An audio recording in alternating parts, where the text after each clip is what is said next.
In Queen Lear, all of the characters except Kent and Oswald became characters of the opposite sex. Lear was a queen with 3 sons, Gloucester mother with 2 daughters. The text was edited in order to make the story a bit clearer and faster paced, and I changed the names of all the characters. I did this by reading through the character lists in my Shakespeare Complete Works and choosing new names that seemed to fit the characters and that had the same amount of syllables as the original names, so the rhythm of the text would not be broken.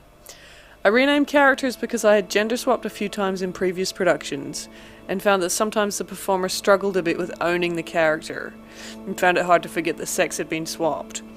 I thought that renaming was a good symbolic act to show that we were creating new characters who simply went on the same journeys as the old ones, and indeed this seemed to work for most of the performers.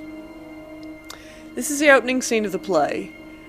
I cut the first conversation between the original Kent and Gloucester, and the first lines spoken in our production are Lear's. The opening scene before Lere speaks moves quite slowly and served as an introduction to some of the characters, as well as being credits of a kind. Know that we have divided in 3 our kingdom, and 'tis our fast intent to shake all cares and business from our age, conferring them on the younger strengths, whilst we unburdened crawl toward them. The production used a large scrim box that we called the Storm Box because it flew in and all the storm scenes took place inside it, with rain projected onto the outside. The Storm Box was also used to create what I called simultaneous action, where I tried to create the feeling in the audience's mind that a series of scenes were happening simultaneously.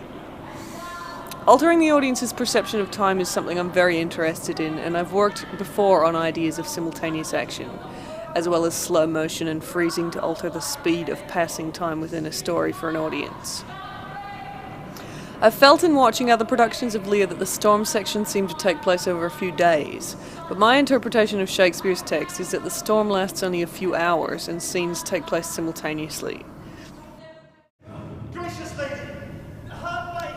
This shot's a good example of simultaneous action. In order to make it look like the discussion between Shakespeare's Gloucester character and Edmund is taking place at the same time as Lear is out in the storm with Kent, what I've done is I have Lear and Kent frozen in the storm box, on stage still, rain still falling, wind still blowing, and on the side of the storm box we can see the scene taking place between Shakespeare's Gloucester and Edmund. This clip is from slightly later in the play, but still in the simultaneous action section. So the storm has continued inside the box on stage. Gloucester has been into the box, we go into the eyes out scene, and then at the appropriate time we flew the storm box out so that Gloucester just literally was thrown into the eyes out scene with her umbrella as if she'd been plucked from outside in the storm. These clips are from the eyes out scene itself. And they're a good example of my work with stylized movement and the cast working together as a group to create a mood on stage. What will you do? Dover. Wherefore to Dover? Was that a drunken quarrel? Wherefore to Dover? Let her answer that! Wherefore to Dover? As I would not see thy cruel nails pluck out her poor old eyes. There were many points in this production where scenes were radically changed by the simple change of gender, and this bit where 2 guys pull out an old lady's eyes is definitely one of them. One side will mock another. The other 2, if you see vengeance. Have fun, Jenny! Where is thy luster now?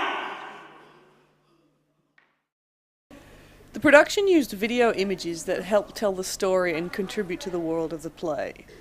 In this clip, the character based on Shakespeare's Edgar is reading the letter she has just found on the body of the character based on Oswald, the plotting letter. Because this letter is so important to the story of Lear, we projected it onto the wall behind Phoebe, and then when it was passed on to the character based on Albany, she opened it and turned to read from where it was again projected on the back wall. It was a powerful moment and made the contents of the letter a much clearer part of the story. It is also a good example of the kind of integration between video and live performance that I aim for. One of the exciting things about the gender swap was having women on stage swinging swords. It was great to offer the opportunity to learn some sword work to actors who seldom get to perform sword fights, and it created such great images when the women fought in skirts.